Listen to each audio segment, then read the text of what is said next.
Tomorrow will finally be the day that we have all been waiting for, the release of the Santos Drug Wars update. In this video I'll be going over everything that you need to know about this DLC, from the download sizes, release times, what to expect and a whole lot more. As always, if you don't want to miss out on any content regarding this DLC tomorrow, then be sure to subscribe to not miss out on anything. Starting off with the release times, the Santos Drug Wars DLC will be releasing tomorrow on December 13th at these specific times. If your country is on this map made by Videotech on Twitter, then that is the time in which this update will begin releasing for your platform. For me, the update releases tomorrow at around 10 AM GMT, so if your country isn't on this map, be sure to use the time converter in the description below and convert 10 AM GMT into your time zone in order to get the release date for this update. Now, with the release times out of the way, let's talk about the download sizes. Now obviously the download sizes will vary depending on each platform, but using some past updates we can get an overall idea as to how much this DLC will be in terms of storage. First, let's use the contract update for our predictions on the download sizes. On PC, this update was 4.8 GB, however on Xbox it was 3.8 GB, while PlayStation was also 3.8 GB. So using these download sizes we can make a rough estimation for the Drug Wars download size. On PC, I think it's safe to say that you should have around 5 to 6 GB saved on your Epic Games, Steam or Rockstar Games launcher. As for Xbox, once again it's safe to say around 4 to 5 GB free of storage. And finally, PlayStation should be safe with again 4 to 5 GB for this update. Okay, now that we have gone over the release times and download sizes, let's now discuss the platforms that this DLC will be available on at launch. So right from the start, the Santos Drug Wars update will be coming to all platforms, which includes PC, PlayStation 4 and 5,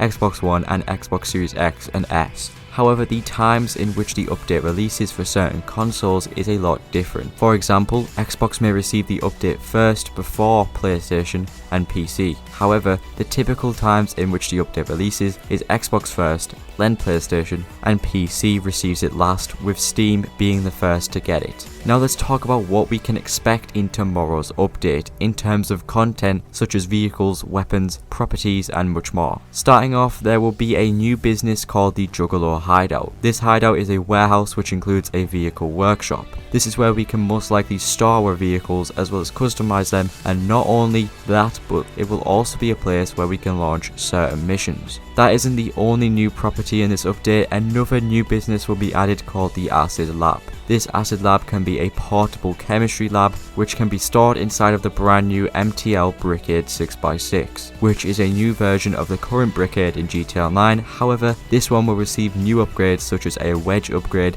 and armor upgrades. It will also be similar to the Terabyte with the Acid Lab business in the back of it. The Acid Lab will be a passive income business and generate acid production. Moving on to new vehicles, there's not much information that Rockstar shared with us. However, we will most likely be receiving 15 to 17 new vehicles, with around 7 at launch and another 10 drip fed. Those vehicles will include the new Brickade I just mentioned, as well as the all new D-Class Tohama Coupe, available for free as a reward for completing this year's heist challenge. Now moving on to weapons, there will be a ton of new weapons added which are likely to not be released on day 1 and instead some of them drip fed. These weapons include the police rifle, Riot SMG, a special version of the stun gun and a baton. There will also be new missions as part of the Juggalo Hideout which we know the themes of. One mission will involve a cargo plane, hippie rivals, rescuing your cook, something with chemicals, a train crash and much more. And finally, for new features in this update, we will now be able to choose specific contacts by hiding or displaying whichever contacts you choose in the interaction menu. PS5 and Xbox Series X will now receive ray trace shadows with the fidelity mode, and completing vehicle cargo cell missions in public sessions will reward a high demand bonus. And finally, the hangar will now pay permanent triple cash and RP. With all of that being said, how can you make some last minute money in time for this update? Seeing as though there is less than 24 hours left, what if you don't have enough to buy the base items or properties in order to access this DLC? Well, my best advice for most players is to sell unwanted